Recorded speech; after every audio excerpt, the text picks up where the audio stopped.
৪ বছর পর ফের চালু হচ্ছে বন্ধ চিনিকল।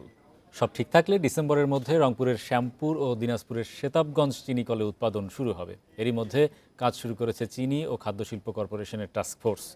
এদিকে কাল থেকে উত্তরাঞ্চলে আখ মাড়াই কার্যক্রমও শুরু হচ্ছে।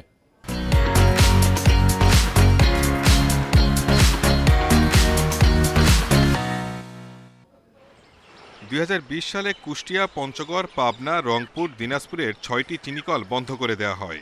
আখ সংকট ও লোকসানের অজুহাত দেখায় আওয়ামী লীগ সরকার।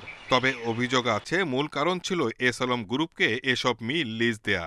সমঝোতা স্মারকও হয় প্রতিষ্ঠানটির সাথে। তবে সরকার পতনের পর বাতিল হয় চুক্তি। বন্ধ মিলগুলো চালুর সিদ্ধান্ত নিয়েছে অন্তর্বর্তী সরকার। এরই মধ্যে প্রধান উপদেষ্টা কার্যালয়ে প্রতিবেদন দিয়েছে টাস্কফোর্স। অনুমোদন পেলেই খুলবে রংপুরের শ্যামপুর ও দিনাজপুরে সেতাবগঞ্জ সুগার মিল। সেতাবগঞ্জ এবং শ্যামপুর চিনিকল চালানোর জন্য আগ্রহ প্রকাশ করেছি।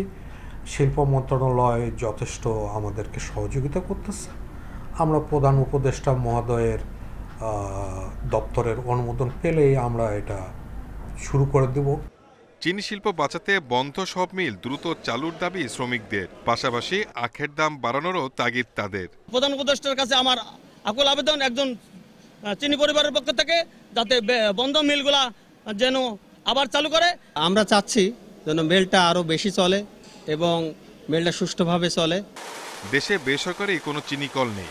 রাষ্ট্রায়ত্ত 15টি চিনি শিল্প কর্পোরেশনের অধীনে। Shahid Ahmed, independent news, Dhaka.